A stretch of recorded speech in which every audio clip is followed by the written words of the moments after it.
Hi, Jennifer. Hi. Welcome to podcast number 4. Love it. I love And you're in your office by Yes, I yourself. Yay. Yes.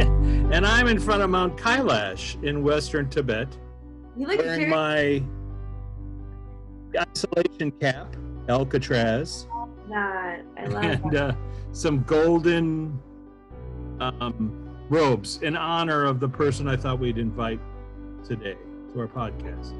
It's wonderful. I'm That's cool. colorful, but you can't really see. Anyway. Kind of princey.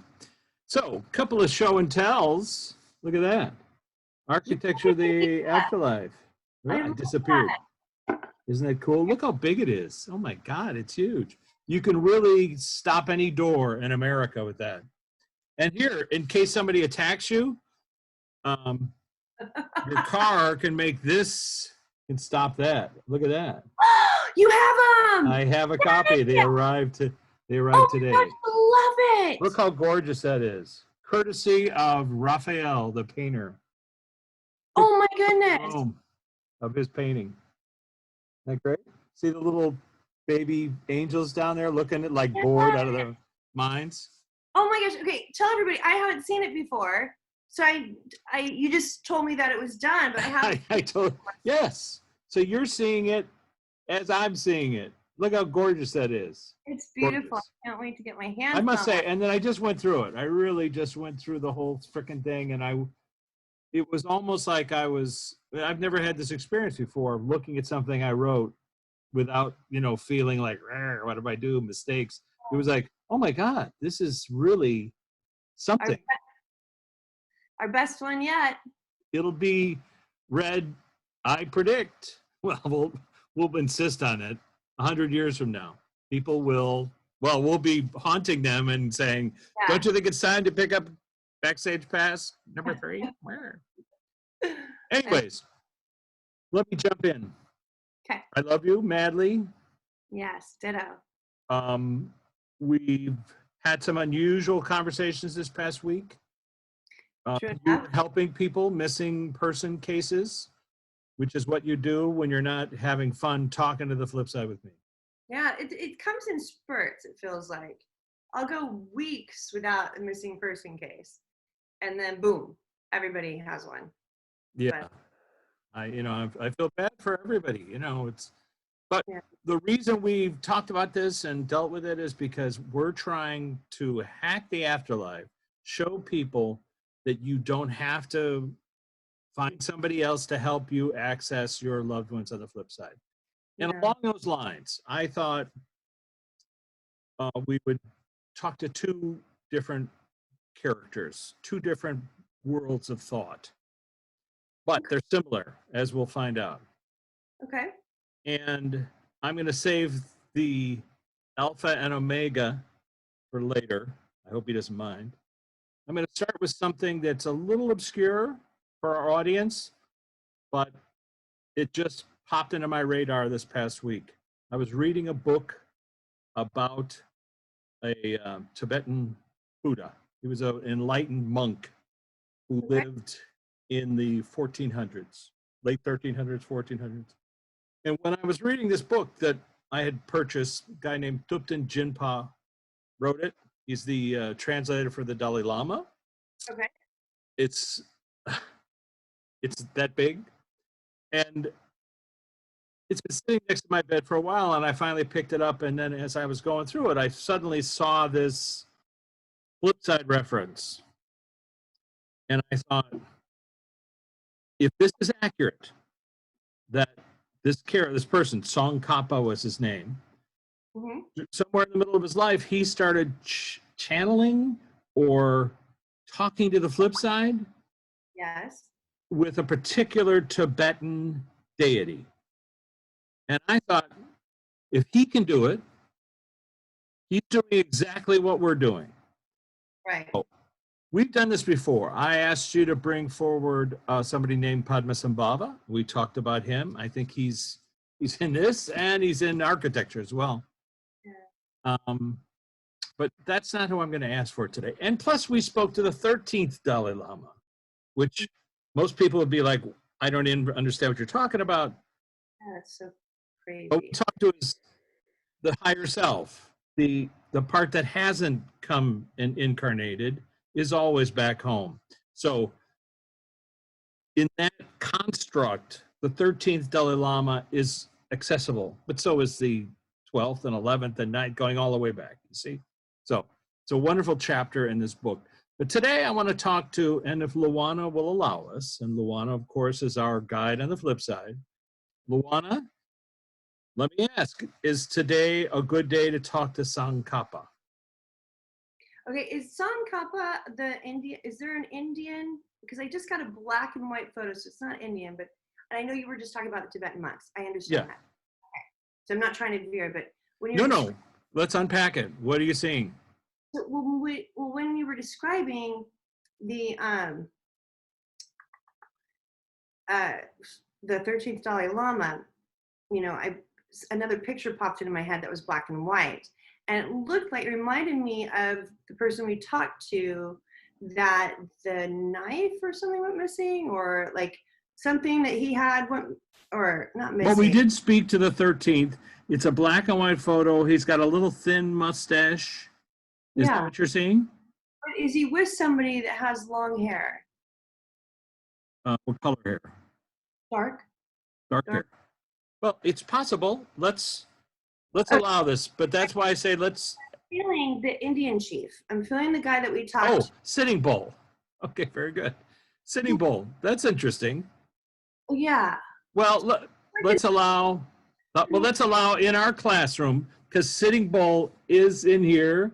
The chapter is called Sitting Shiva with Sitting Bull. So let's ask him. Sitting Bull, have you shown up today because you're a part of our class and you're just curious, or what? Yeah. Okay, very good. Luana, I'm going to ask you whether or not we can talk to Tsong Khapa, or do you want us to talk to somebody else instead? She's like, don't make me like, she goes, I went out and got him. Like, why would you like not talk to him? Well, that's why I'm saying Sitting Bull, my friend. You're going to have to sit over to the side, one chair over. Let's let Tsong Khapa sit down. No, he's just saying that he's been infiltrating your dream state. Okay, but that's why he's been bugging me. So that's why I thought, let's ask him. So I have very specific questions to ask him. Okay, and let's just see what he says. So, give me, pronounce his name again. Son. Tsong, Song, or think of Song, Tsong Khapa, like Frank Capra without the R. Tsong Khapa.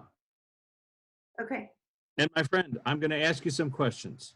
Okay. Is this accurate that when you were about 20 years old, you started speaking directly through your friend Umapa, the deity known as Manjushri? Is that accurate? Yeah, he was really young when he started talking to him, like really young. Really young. Which one? Tsongkhapa or Umapa? Umapa was his friend who also started speaking to him when he was very young. But it could be either one. Are you referring to yourself? What was the like Uma with a pa. That. Okay, so Umapa, when he was a child, had a vision of this guy, Manjushri. Yeah, it was a child. He showed me being a child. Okay, but let's ask Tsongkhapa. When did you first encounter Manjushri? When you were a little kid or older?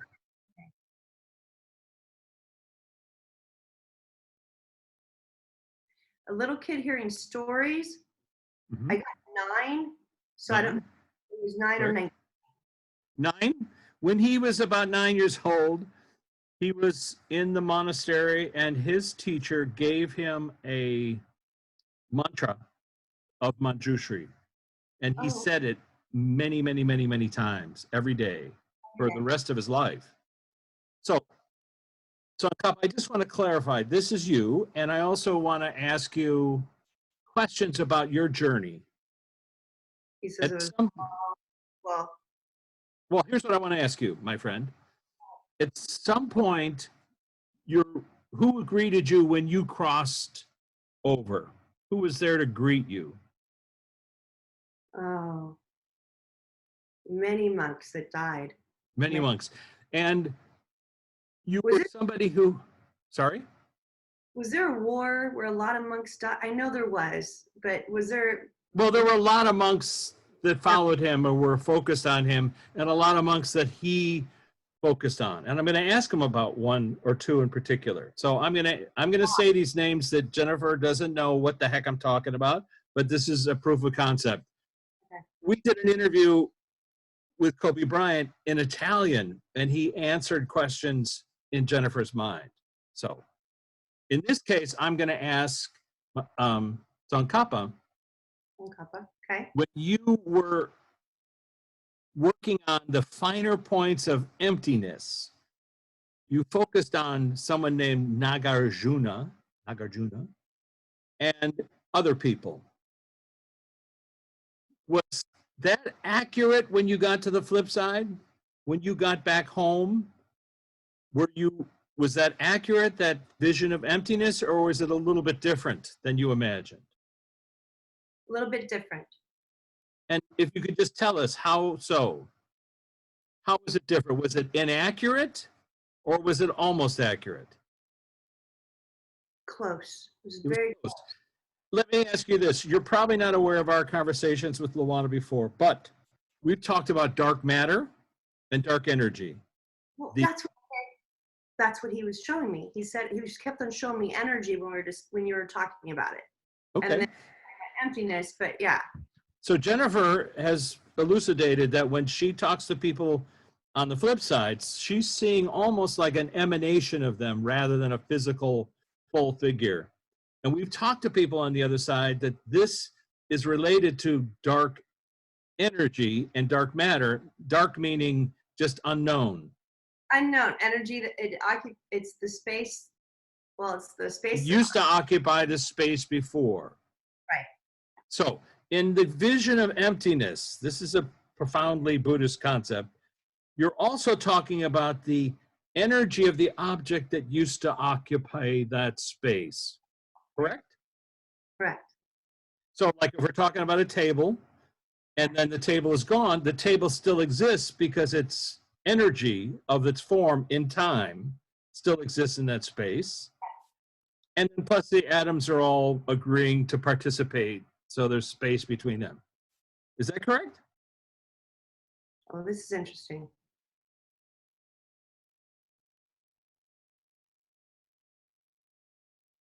By what?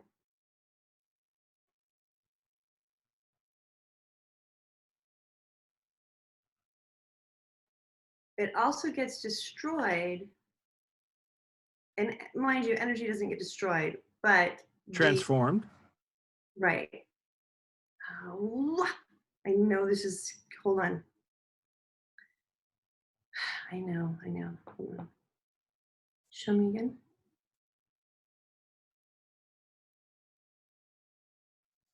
Or what?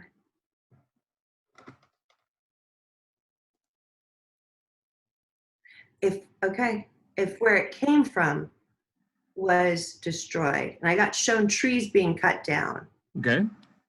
So yes, it gets evolved into something else, and that's why that makes obviously it makes so much sense. We're destroying our planet. We're destroying the energy. We're making those energies go away. Okay, but I mean, I think he's also saying he's just showing the trees used to be there, and they still exist there even after they've been cut down. Yes. And in terms of fixing the planet, we need to plant more trees. We've heard that consistently throughout. Yeah. So let me ask you some other esoteric questions. So I want to shift a little bit here, Tsongkhapa, which is at some point you were conversing with Manjushri, who is known as a Buddha of wisdom. So I wonder if you could bring him to sit next to you. So he showed me in a way that I would know, like one of the Krishna goddesses. So it was a Buddha of wisdom. I know that you're talking about the real Buddha, correct? Or no, I'm talking about somebody else. Actually, somebody else. Okay. We've talked to the real Buddha, Shakyamuni Siddhartha. Siddhartha, yeah. Okay. And unusual. I was just looking at that chapter last night, and it was unusual because I asked him if he regretted anything about his life, And you answered, he's telling me he regrets not repairing the relationship with his father. And if people who have studied Buddhism, they'll know what that means. But Oh, I people don't. who have not will not. So it's okay. It's all right.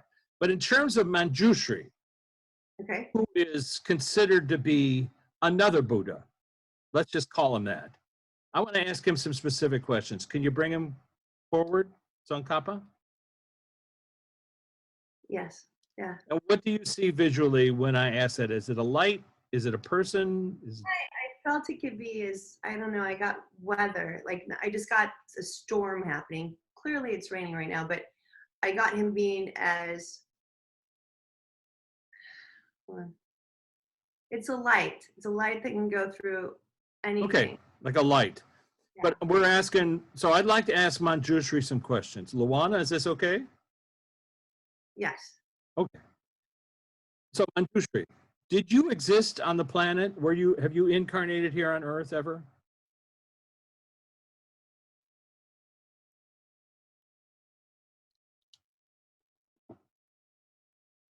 I felt like he might have, but he died when he was like 5. Like there was some element of him possibly living here. But I felt like then he's showing me lots of different people. So People whose names you don't know, but do they look like avatars kind of things? no, but hear me out. Hold on a second. His major. Okay, thank you. He's showing me also something that's philosophy. No, not a physical person. Not a Okay, so let's. He's showing me in the hearts of everybody. So a bunch So of, it's like that is what he's known as, a heart Buddha. okay, I didn't know that. He just showed me the hearts of everybody, and so I'm like, oh, I'm thinking, did you reincarnate? You know, and he's like, no. Well, I want to get to that, which is that's how he's known now. He's a Buddha of wisdom and compassion. So Right. he would be in the hearts of everyone. But my question to you, sir, is have you ever incarnated in another realm? He just showed me vanishing, like from like and that sounds so cliche because we're talking about Buddha energy, like just vanishing from a cave, like just being gone. Like Gone. just, No, but I'm asking, have you ever incarnated? I mean, as a being or a light being, do you come from another realm, essentially, initially? yes. And there are other people in your realm, Well, he showed me Jesus. other beings. Okay, very good. But that, so my question is, your realm is not of this realm. It's initially, It's within the realm, but yes, it's somewhere. within the realm. All right, very good. Because this is kind of what people have said about him thousands of years ago, is that Manjushri, so my question is, the sutras, he'll understand this question. The sutras where you're quoted, did those sutras happen on the planet, or did they happen in the afterlife, in a conversation with council, something like that, some kind of etheric conversation? He's saying both. Oh, I okay. mean, Well, of course, people have repeated them here on Earth. But I was just talking about the initial conversations between Buddha and his disciples. Did they occur on an earthy plane or another plane? Could be simultaneous. well, he showed me them being here, but them being risen at their spirit, meeting them like he just showed me the two Tao, the 11:11, how you meet in between. Uh-huh. Now they're able to jump out of their body and meet him. Okay. So to clarify, what Jennifer's saying is we've talked to this with Luana, who was the first person who brought us this idea that she helps people to slow their energy down over there. Uh-huh. And we elevate our energy through dreams, meditation, out-of-body experience, near-death event, or if you're Jennifer, to a point where you can communicate. And we meet at the decimals between 11 and 11. So what he's saying is that these conversations that Buddha had with these higher beings was both on this level and also over there. Okay, I understand that. Okay, quick question. I'm going to do a little bit of a quick question thing because we got to talk to Jesus in a second. So, aren't they hilarious? So, There you go. let's that Tsong Khapa. Back to our friend. have you ever incarnated on the planet since you were here? Or, I'm sorry, my question is, were you Atisha? Did you incarnate as this guy, Atisha? Yes or no?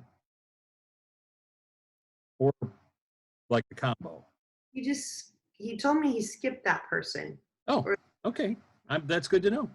That's my question. So the Dalai Lama, the current Dalai Lama. for him, it felt like. Yeah, no, before him. Oh, it could be. Yeah.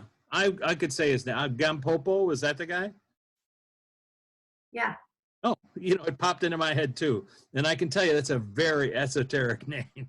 Popped into my head. Thank you. All right, Tsong Khapa. Okay. So I'm going to ask you about the Dalai Lama, the current Dalai, His Holiness, the Dalai 14th. I once interviewed a monk who lives in his home, and he said that he's seen you in his home. Is that accurate? Absolutely.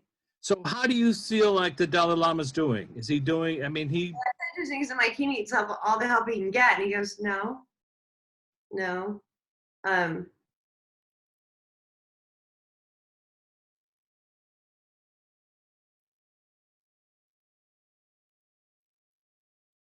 He needs more people to chant mantras, more people to be immersed in that. Like, he doesn't need help, but the but planet. that's what people need to do. Yeah. In order to connect with their higher selves, in order to connect with each other, in order to connect to you. Planet. Yes. All of it, the planet. Beautiful. Thank you, sir. Is there any question you have for us or any comment you want to make for us, Tsongkhapa? Okay.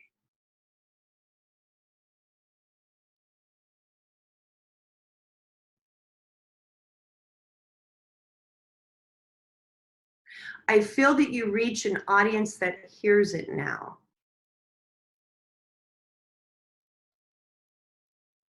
Thank you. More so than when I was here. How about Manjushri? Is there anything that you want to say?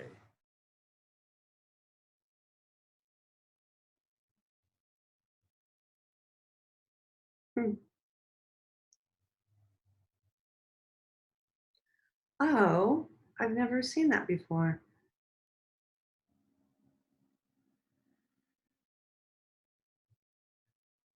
That's so fascinating.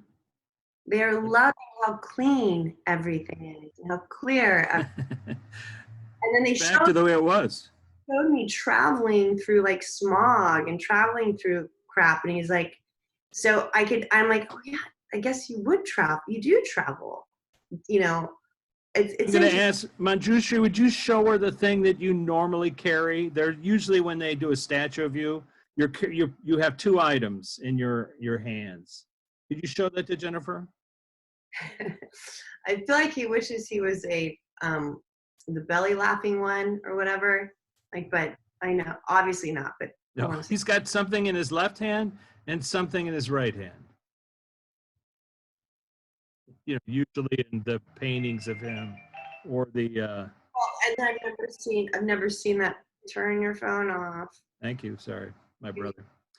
What I was getting is there's something like it looked like a grain or something, like something in his hand that I felt a scroll, but I also felt, and I know he doesn't have a scroll. Hold on, you're close. But Not there's a scroll, but something that's long. And the prayer flag. Is that the prayer flag? No, but it's long. And, people might have thought it as but it's a sword. Like a walking stick? No, a sword. Is that literally. What you're talking about? You froze. They always see him, Richard. You see him with a sword, and he's holding the sword Your up in 5G phone ruined it. Oh. But. Wait, it doesn't connect. I didn't hear anything, so say it again. Oh, they always show him holding up a sword. Okay. Hand, and the sword cuts through ignorance. And in the other hand, he's holding a book. And the book is... Okay. I felt something, but it looked like, it was dark, but I didn't know it was a cut. It's all right. He's not focused on how people present him, right? It's like I'm asking him, so what was that picture that the guy painted of you 500 years ago? Whatever. But I appreciate it. Give it that. He was just saying that it felt like something about wisdom. So I went to a scroll, Yeah, that's okay. That is accurate. He cuts through ignorance with his insight, Manjushri. Anyway, it's a very esoteric point, but it popped into my radar because here I was reading about Tsongkhapa, who was doing the same kind of conversational questioning with Manjushri, and he was doing it through his friend who was a medium, Umapa. And he would say, well, let's ask Manjushri, what does this section mean about blah, blah, blah? Is it this or that? And Manjushri answered, neither. And I realized, oh, he's doing the same thing that we're doing. Yes, but people are listening more, he said. People are listening. So that was our cue to talk to the Alpha and Omega. Turn off Because look, it's Easter. We might as well shift gears to our friend. Okay. Okay? So do me a favor. Describe how he enters the room. What's he look like? Oh. He's wearing white this time. Okay. White shirt and like white linen, like pants. Okay. Yeah. What kind of shoes? Any? No. No shoes. All right. Let's have him shift. Just put on some clothes that are a little bit different, something a little bit more playful for the purpose of our heretical conversation. Looked very playful to me. Looked really amazing. Okay, all right, that's fine. That's fine. It looked like, I don't want to criticize the guy. Come on. No, he looked actually more modern than he's ever looked. Oh, that's funny. Like a white, nice shirt that fit him, tailored, and then a nice, just drawstring, like linen pants. Hip. He is so freaking trendy. Can I ask him a question? All right. So here's the deal. I think I told Jennifer about this, but someone reached to me out of the blue and said, this is a person who's not Christian. She said she was meditating and she was writing down, automatic writing, what was coming through, and she saw you. Not you, Jennifer, but you, Jesus. Right. And you said to her, and she wrote it down because she sent me a screen grab of it, you need to talk to my friend Rich Martini. So she had never heard of me. She went online. There's a Broadway musical producer and there's a few other Rich Martinis. Right. But she wrote to me and said, are you the guy that I'm supposed to talk to about Jesus? I mean, it freaked her out. I haven't spoken to her yet, and I will next week. But I want to ask you, my friend, Jesus, your words, not mine. What's up with that?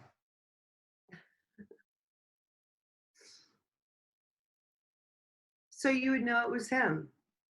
Yeah, but I mean, what is it? Why bug her? I know who you are. I mean, what was your point in bugging her? Because she was open to being bugged. She didn't discount it. So you're hoping that we have a conversation and this helps solidify her journey, her path, whatever she's doing? I'm like asking, is she crazy? I don't think so. I mean, it was just... I was kidding around, and I'm sorry. I didn't mean to... No, I know you're kidding. She wrote to me and said, I know this sounds crazy, but, nothing's crazy in this world. So much. Whatever. It's going to help her a lot. Okay. But you did say something very specific to her that caught my attention, which is you said something like, we met, or you referenced something I was filming or working on August 14th, 2002. So she sent that to me. And of course, I spent the past week looking up every email, every project I worked on. I have some ideas what I think it was, but could you tell Jennifer what that was you were referencing? Or show it to her and I can unpack it. Were you in Tibet? 2002, no. But I was in Tibet. I took this picture of Mount Kailash in Tibet, but about 2004. Okay, so I got that you were around somewhere. I saw a huge tree with um a lot of flags, those prayer flags that they have. Okay. And then I got you, okay, what was it? August. August 14th, 2002. Oh, I'm getting your son. Oh, Did you, so something with your son? okay, for those who aren't aware of my son, in the book Flip Side, I tell the story, and I won't do it now because we only have a few minutes, but he basically said that he had been a monk in Nepal, and I asked him where he found me, and he said, he mentioned this place over my shoulder, Mount Kailash, and my brain was blown, and I remembered I was there in 2004, and I had made a wish out loud for a son, and now here he was referenced that moment, and this is before he could read and he found a book about Mount Kailash, Robert Thurman's book, Circling the Sacred Mountain with Tad Wise. He opened up the book, pointed to this photograph over my shoulder, and said, "That's where I found Daddy." But that happened 2 years after this, Jesus. So is she wrong about the date?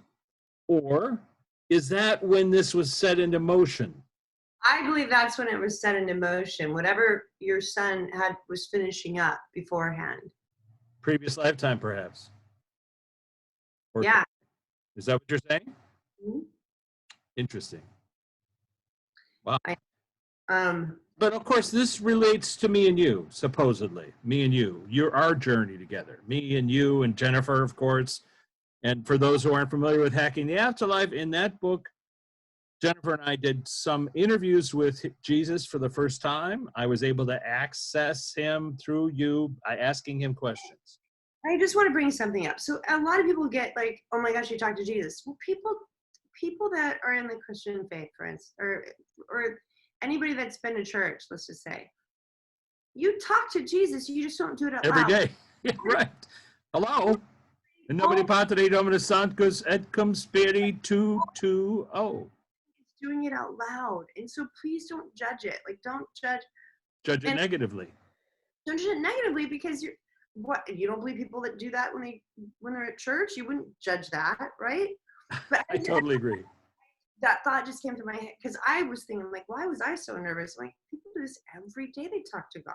No, it's true. And I would have to say to Christians everywhere, our conversations with Jesus are not about us. No. This is a research thing. So if it was somebody else, and we've talked to other avatars, we've had conversations with Krishna and Ma Durga and other people that have shown up in the pantheon of different religions. And all of them say they're related to the frequency of Jesus. We've heard that consistently. And that frequency being unconditional love. So Yeah. that would be related to Manjushri, the emanation of love. That would be related to Buddha. That would be related to everybody and in between. So we're not being heretical as much as we are being theoretical. You like that, Jesus? Do you want to comment on that? Well, listen, it's your big day coming up this weekend. Anything you want to talk about this day, other than it's not the way it happened, or what do you want to say? Listen to Bocelli. Listen to Bocelli on Sunday. Andrea Bocelli doing a concert. Very good. Listen to music. Listen to what your heart desires. Gratitude. Just be grateful for everything. Be grateful for your. Why did you show me that picture? Hold on a second. Don't judge. I know. Hold on. No editing. Stop it. Pictures he's showing you. Well, he showed me being on the cross. So I'm like, why would you show me that? Okay, let's ask him. Jesus, do you want me to talk about you being on the cross? No. He says, don't be sad about that. Okay, don't be sad. But do you want me to say why people shouldn't be sad about that? Let them investigate on their own. Okay, but allow me to say this, which is this. We've talked about this, and let's ask Jesus this question: is the second coming, that concept that humans have of you returning to Earth, is that related to being aware that you never left Earth? Yes. That's not so heretical. He walks among us. Yes. He walks among us. He is accessible. You don't have to believe that he's accessible, but you do have to believe that you can talk to people on the other side. So if you want to include in your prayer, besides Uncle Pete and Aunt Betty, this Alpha and Omega dude, what's a good way? Give us a 1, 2, 3. How to reach out to you. What's the best method for somebody who is asking for your intercession to show up on the planet and help them? Close your eyes. Put your hands, your thumbs and your hands close to your heart.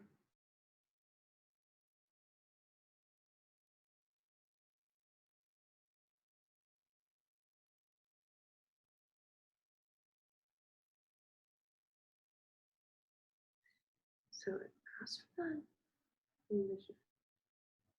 And ask for a guiding source to be around you. That's very non-specific, Jesus. Can you get a little more specific? Can we just ask for you? Well, he's saying that, but if you don't believe in that, ask for a guiding source. Yeah, but that's not the question, Jesus. Finish the process, please. I'm teasing him. Sorry. He's not saying ask for forgiveness. He's saying ask for, because you don't have to ask. It's always around, is his point. People don't feel that way. Right. And so it might take them asking to actually feel it. So if I can clarify Jesus for a minute here, I think what he's saying is, so you do that thing which you're saying, go inward, but generate love, generate a feeling of compassion, unconditional love for all beings, and that's how you open yourself up to source, including him, which could be, he could be the one avatar that you're looking to talk to, because look, if Buddha shows up, you'd be kind of like, what are you doing here? I didn't ask for you. Okay, so what he's saying now, some people don't feel it. You might need to ask for it to start feeling it. Right. And that was his only point. Yes, everything you said was more common. Like you were making fun of him saying that. No, but he knows I like to tease him. Come on. The people that need, that not need guidance, but that need love for themselves, they'll feel that if they think it's coming from an outside source before they know it's coming from within. Coming from within. Okay, very good. Listen, that's the question, is how can people connect to Jesus? Now listen, there's quite a few people out there who feel connected to him all the time. Yeah. And if you mention his name, they'll say, yeah, I'm totally. So what do you have to say to those people who have that incredible feeling of being connected to him? They're connected to love, and they visualize the love as his face, or the love as what he stood for, interchangeably. So okay. Yes, he recognizes what love is. Okay, so this weekend, as people are talking about your journey, should we think of it more of as a metaphor? Well, yeah, like for Palm Sunday or whatever, That was last week. I know that, but like a metaphor. It's a metaphor. Palm Sunday is a metaphor, even though Palm it was Sunday. Oh my gosh! Anymore, Rich. I know I'm going to get hit by lightning. It's going to come right over that mountain. Boom. Oh, but I'm just saying, this weekend the metaphor. I noticed they're not white. Yeah, no, I changed it because people were complaining. I had these big white Star Wars balloons on my head. But I'm just saying this, if I may, Jesus, not to speak on your behalf, but to say that the metaphor of the chrysalis that is Easter, which is the body dies, we become this, we go from the caterpillar to becoming this chrysalis, and then outside of the chrysalis emerges this beautiful creature that can fly. And that beautiful butterfly is it symbolic of the love that you have for everybody at all times? You allow that? That's okay? I don't get kicked around the block for that one? All right, well, let's ask you, my friend. I know we only have a few minutes with you because Jennifer's out there saving lives and I'm out there teasing people. What would you like to pass along to people in this kind of weird time of fear and stress? How can we help mitigate that? Really cool thing that he had just was shown. So when you said fear, he just showed me something that was like this and then dispersed, that it never stays, that it will go away. You know, you'll have people that have been hurt by this that will go away as well, but they won't. Just like the chrysalis, just like with the butterfly, everything has a time limit without time. I won't get into that, but see, hold on a second.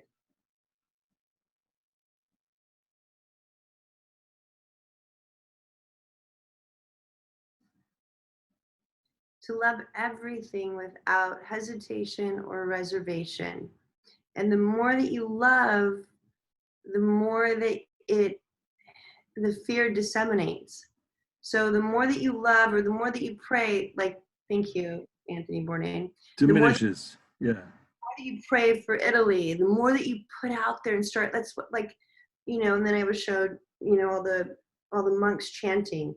The more that you do that, the more comes back to you and your feelings. It is a circle, but whatever you focus on, the universe doesn't have any, you know, it doesn't say, oh, the universe lets you have what you think. So whatever you focus on, try to focus on the love and the light this weekend. So, Anthony, if I can ask why you just bumped Jesus out of his chair, what did you want to say? He did it. He just showed me, because we had the 1, 2, 3 before when this all started in our first episode. Anthony Bourdain talked about gratitude and talked about sending love. Oh, right. Yeah, I forgot.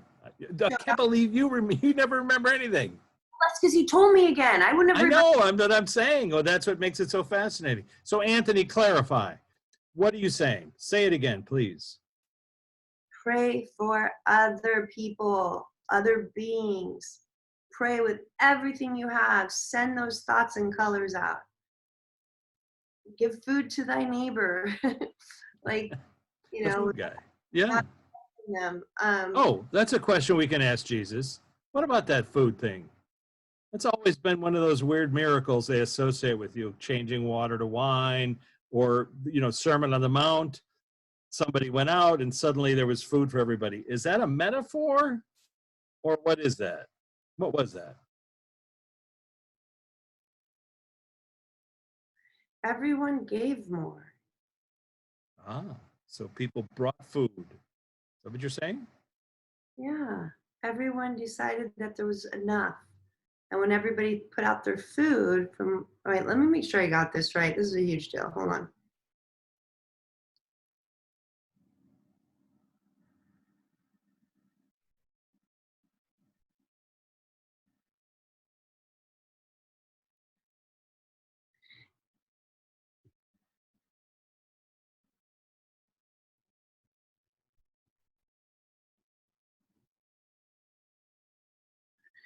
Thank you.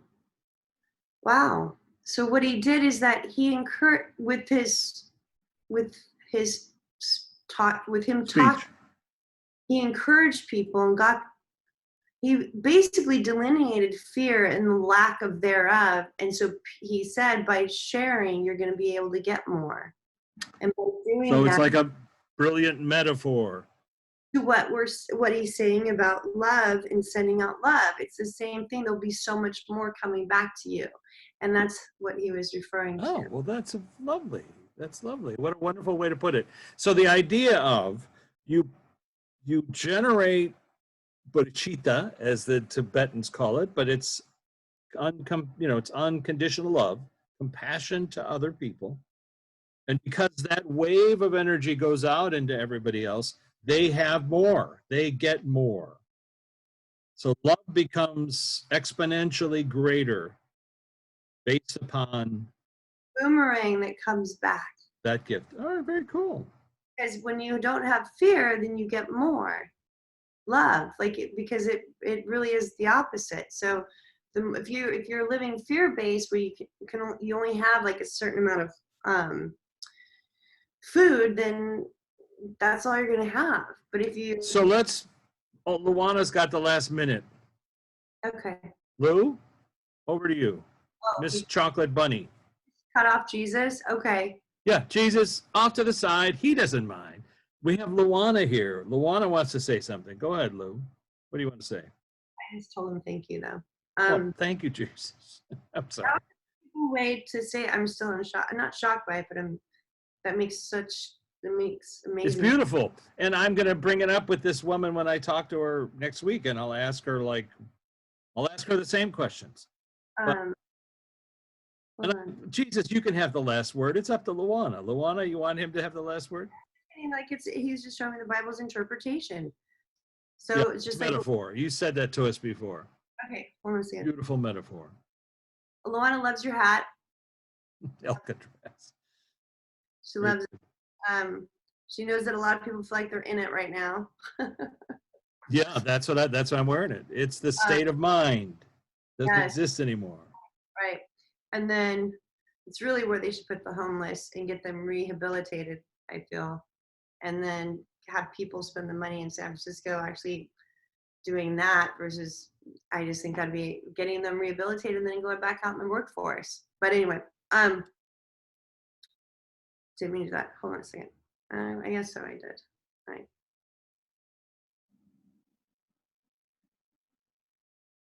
So out of everything,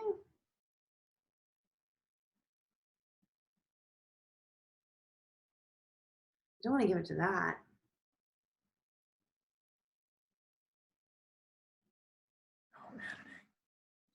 Okay. She first said love and share. I'm like, well, I'm kind of mad at Facebook right now about the whole, we'll just put that aside. But love and share, like. Love and share. So that's the two things. Yeah. Love and share. So, and they relate to everything, including prayer. You share love with prayer. You share food with your gifts. You share money if you have it. Yeah. You share. So love and share. That's beautiful. You love your plants. You love your rocks. You love your so people that are by themselves. Love the planet. Love the planet enough to help it and save it. Share your wisdom to heal the planet. I just got in trouble for using too much water doing the dishes. It's weird. You know, you guys, try to focus. All right, Lou, anything else you want to say? She loves the cover of her book. Oh my God, yeah, it's adorable. I love the cover. It really is beautiful. So much. I do too. And I have to thank Raphael for that because I was looking for a picture. I have to thank Luana because this picture, just these two guys, used to hang in her bathroom. And when I was looking for a cover for our book, I went through all my photographs and I remembered I had taken this picture in the Vatican of these two fellas, but I had taken the whole dang thing and and look at the picture of Jesus there looking forlorn. He's not happy. He's like, oi, look what I'm back on. And these two guys looking up at him. Anyway, it says everything we want to say about the journey. So thank you, Luana. This was your idea. Very good. Well, that's why I didn't know that. You did, of course. I haven't even told you. I haven't had a chance to tell you that was Luana-inspired cover. It is my favorite. Very sweet. Well, let's thank everybody that showed up today. I know it sounds bizarre, but we spoke to Tsong Khapa. We spoke to Manjushri. That's all we're doing. And we spoke to Jesus. And you could also argue that this is all metaphor, that we're talking to slices of time, that maybe they aren't the actual people themselves. That's fine.